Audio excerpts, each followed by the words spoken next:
broken arms. I saw her broken nose. She did not tell anyone else about the abuse.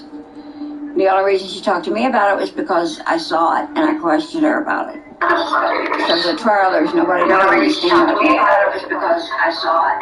Hers was a pretty good testimony. Yeah, There was only one person really talking on my side.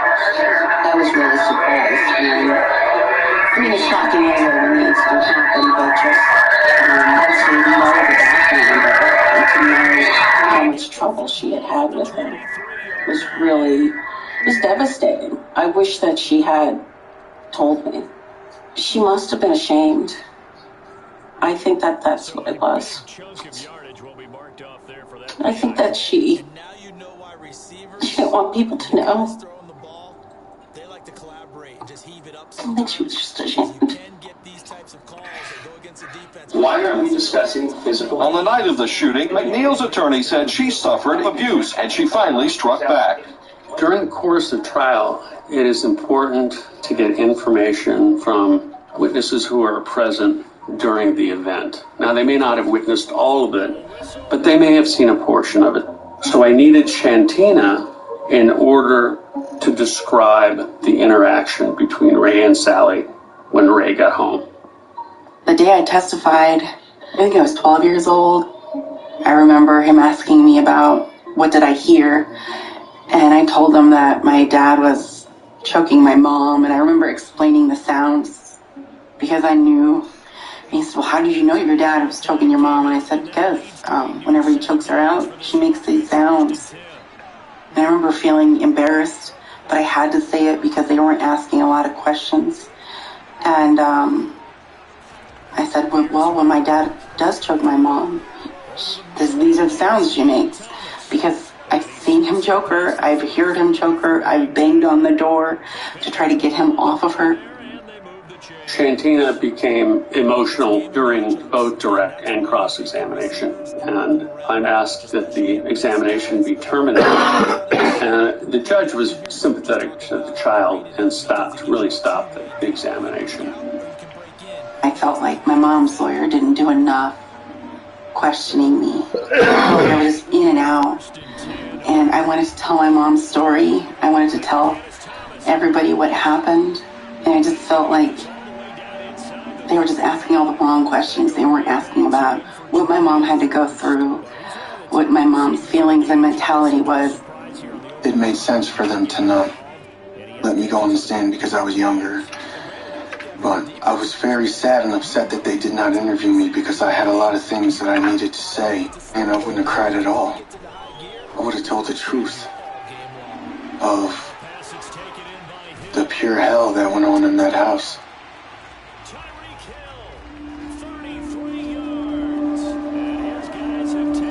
Sally had just witnessed her daughter testifying. Now, Sally decided that she needed to testify, and I tried to talk her out of it.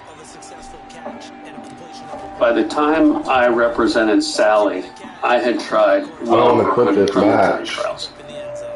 I could count on one hand how many times defendants had testified in any of my trials.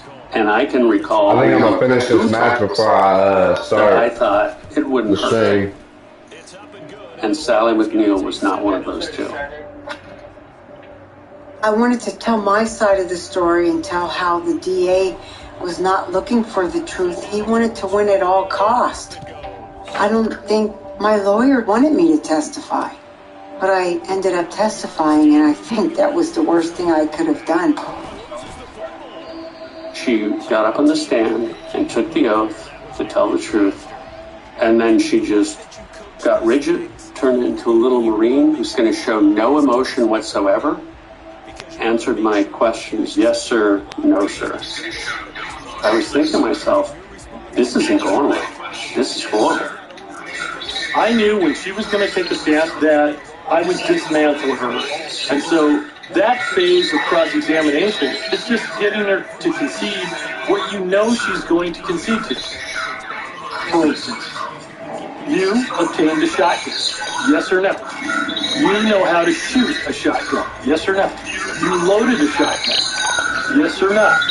After you loaded the shotgun, you needed to target the weapon. Yes or no?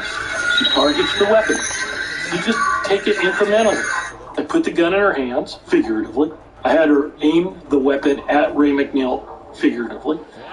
I had her shoot Ray McNeil in front of the jury, figuratively. And then I had her reload and shoot Ray again. That DA is booming. She's a lawyer. She was never abused. She's using the battered woman as an excuse to get away with murder. I'm a battered woman, so I'm going to shut down and I'm going to get scared and I'm not going to testify right. And he knew this. That was awful. Before Sally McNeil testified, there had been videotapes, there had been posters, there had been physical items that the judge excluded from evidence, saying they were not significant to this case. So these pieces of evidence aren't coming in unless the defense opens the door for them. And her testimony did exactly that.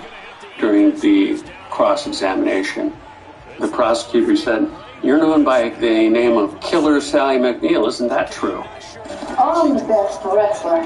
If you'd be interested in wrestling me, I can be reached at the end of the video. And she denied it. And in her mind, I can see why she denied it, because no, I'm not known by that. No, I was acting.